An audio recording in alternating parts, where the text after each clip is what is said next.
स्वागत है आपका रेडिएंट फ्री एजुकेशन में। और एक बड़ी खुशी की खबर है उन लोगों के लिए जो बहुत समय से इंतजार कर रहे थे एसआई की पोस्ट के लिए। हाँ, एसआई की पोस्ट आ चुकी है, व्यापम ने नोटिफिकेशन जारी कर दिया है। चलिए देखते हैं कब से कब तक फॉर्म भराएगा, क्या सिलेबस है, कितनी वैकेंसी आई है। चलिए पूरी डिटेल देखते हैं। तो मैं परीक्षा की तारीख की बात करूं तो 1/8/2017 से फॉर्म भरने शुरू हो जाएंगे, जो कि 30/8/2017 तक भराएंगे, यानी पूरा 1 महीना मिलेगा आपको फॉर्म भरने के लिए। पर इंतजार मत कीजिएगा, फॉर्म जल्दी भर दीजिएगा। और अगर मैं बात करूं परीक्षा की दिनांक की, तो परीक्षा की जो तारीख है वो व्यापम ने 22/10/2017 से 29/10/2017 तक तय की है। ये फॉर्म फीस की अगर मैं बात करूं तो जनरल के लिए अगर दोनों टाइप के आप एग्जाम देना चाहते हैं, तकनीकी और अतकनीकी, अभी मैं बताऊंगा तकनीकी अतकनीकी पद कौन कौन से हैं, तो दोनों अगर भरना चाहते हैं तो 700 रुपए आपको फीस देनी होगी।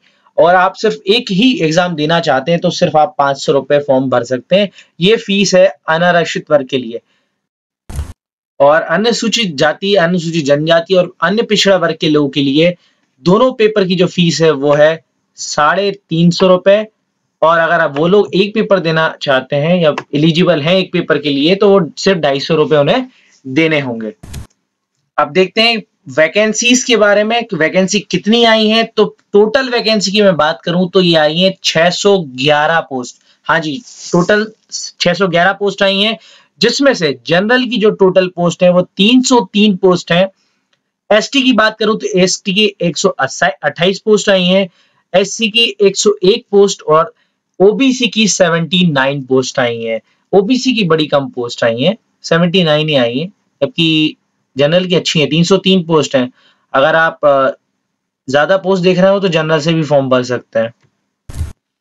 चलिए कुछ महिलाओं के लिए जानकारी दे देता हूं कि महिलाओं के लिए जो ये 7 नंबर वाली जो पोस्ट है उप निरीक्षक बिस्बल, ये पोस्ट महिलाएं नहीं भर सकती, ये केवल पुरुष अभ्यर्थियों के लिए है।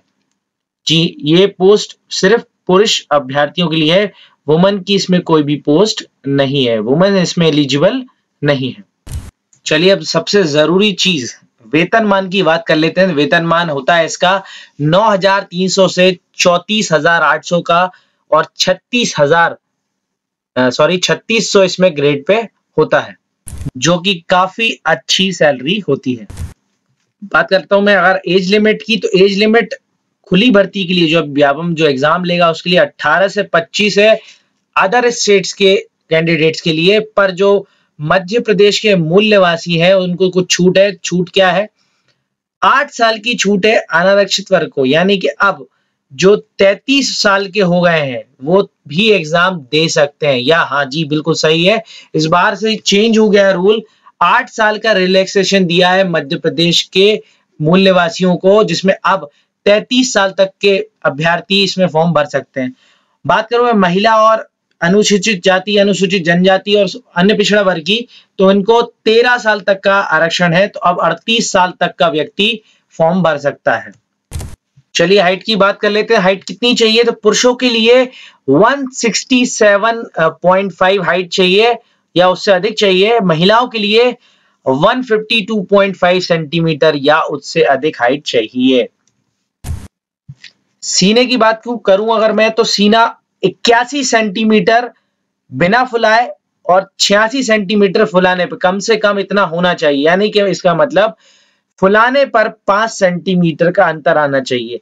एक आपका कंफ्यूजन दूर कर देता हूं, कम से कम 81 का मतलब और ज्यादा से ज्यादा 87 नहीं है यहाँ पे। इसका मतलब यह है कि अगर मान लीजिए आपका 90 भी है और आपका फुलाने पे 94 ही हो रहा है, यानी 4 का अंतर ही आ रहा है, तो भी आप एलिजिबल नहीं होंगे, क्योंकि यहाँ साफ साफ लिखा है कि इस विषय में किसी प्रकार की छूट नहीं दी जाएगी। आप किसी भी कैटेगरी के हों, जनरल के हैं, ओबीसी, एससी, एसटी, आपको 5 सेंटीमीटर का सीना फुलाने में अंतर आना चाहिए। ये जो शारीरिक आहत होती है महिलाओं के लिए एलिजिबल नहीं होती है। एक चीज और इंपॉर्टेंट आपको मैं बता देता हूं कि आपका नॉक नी नहीं होना चाहिए, फ्लैट फुट नहीं होना चाहिए, कोई भी किसी भी प्रकार का दृष्टि दोष आपको नहीं होना चाहिए।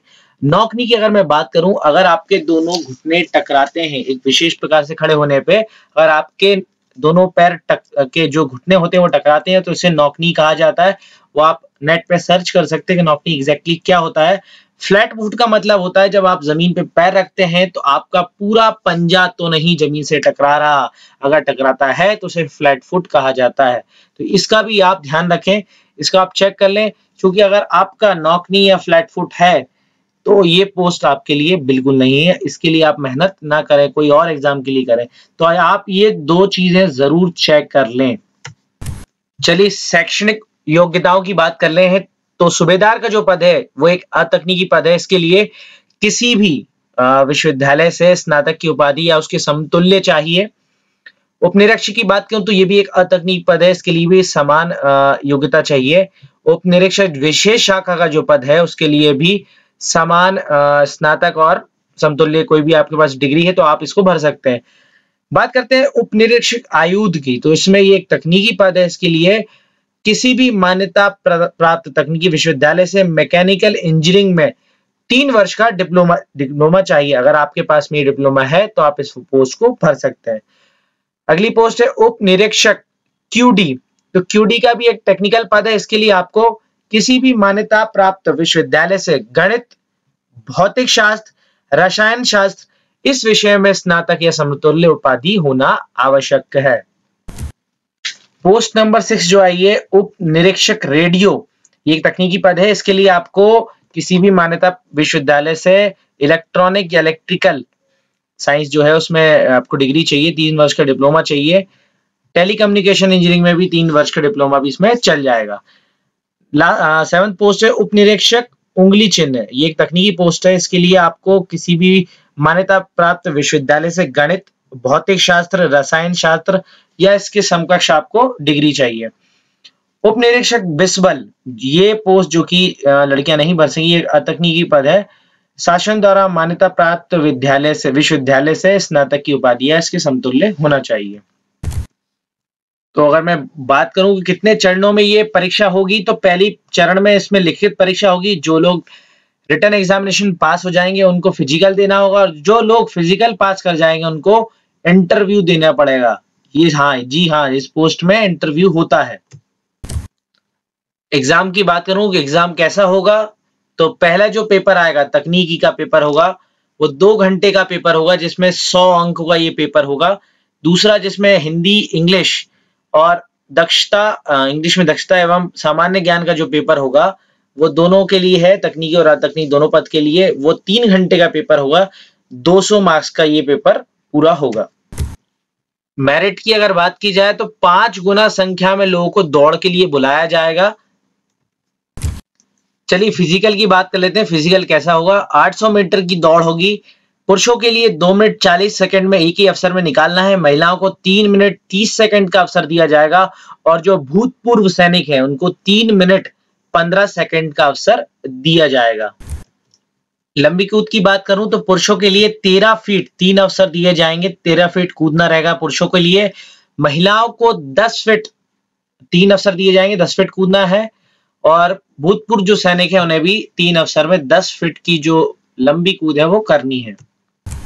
गोला फेंक की अगर मैं बात करूं तो गोला फेंक में 19 फीट फेंकना है पुरुषों को। गोले का वजन है 7.260 किलोग्राम। 3 अवसर दिए जाएंगे, 3 अवसर में आपको 19 फीट गोला फेंककर बताना है। महिलाओं के लिए गोला सिर्फ 15 फीट फेंकना है, और गोले का वजन भी कम है, मात्र 4 किलो का ये गोला रहेगा। भूतपूर्व सैनिकों को 15 फीट फेंकना है, और गोले का वजन सामान्य पुरुषों के बराबर ही है। चलिए बात कर लेते हैं सिलेबस की। सिलेबस में तकनीकी और अतकनीकी पद हेतु क्या सिलेबस है। इंग्लिश आएगी 30 मार्क्स की, जिसमें से मॉडल्स से क्वेश्चंस आएंगे, टेंसेस से क्वेश्चन आने वाले हैं, डिटरमिनेंट से क्वेश्चन आएंगे, आर्टिकल से, वॉइस से, नरेशन से क्वेश्चन आएंगे, प्रपोजिशन से क्वेश्चन आएंगे, और क्लॉज से क्वेश्चन इसमें आएंगे। ये सिलेबस आपको दे दिया, आपको ये 8 ही टॉपिक पढ़ने हैं, क्वेश्चन सारे इसी में से बनने वाले हैं।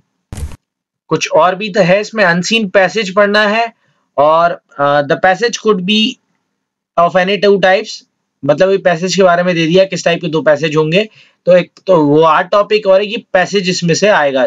उसमें कुछ वोकैबुलरीज के बारे में भी पूछा जाएगा, तो आप वो देख लीजिएगा।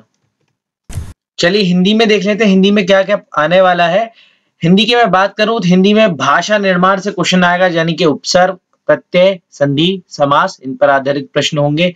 समोच्चार्थी भिन्नार्थक शब्द पे से प्रश्न होंगे। अनेकार्थी शब्द पर आधारित प्रश्न होंगे। विलोम शब्द पर आधारित प्रश्न होंगे। पर्यायवाची शब्द पर आधारित प्रश्न होंगे। वाक्यों के लिए एक शब्द पर आधारित प्रश्न। भाव, भाव विस्तार, इन पे प्रश्न आना शुरू हो गया है आजकल, इस ये भी पूछने लगा है। वाक्य अशुद्धि और संशोधन पर भी प्रश्न आएंगे। वाक्य परिवर्तन पर प्रश्न आने वाले हैं। मुहावरे, लोकोक्तियां, इन पर भी प्रश्न आएंगे। समास विग्रह, समास भेद पर प्रश्न आने वाले हैं। संक्षिप्तीकरण प्रश्न का एक प्रश्न दे देंगे, उसको आपको संक्षिप्त में बताना है, इसको क्या आंसर होगा। भिन्नार्थक समोच्चार्थी शब्द का भी इसमें पूछा जाना है। परिभाषिक तकनीकी शब्दों के प्रयोग पर प्रश्न।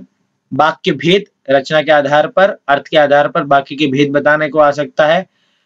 शब्द युग्म पर प्रश्न। बोली भाषा, मातृभाषा, राजभाषा, राष्ट्रीय भाषा पर प्रश्न। मुहावरे, लोकोक्तियां, वाक्यों में मुहावरों का वाक्यों में प्रयोग। काव्य बोध, भेद, मुख्य, काव्य प्रबंध, ये सब जो की कहा जाता है साहित्य, हिंदी साहित्य की चीजें हैं, वो भी आने वाली हैं।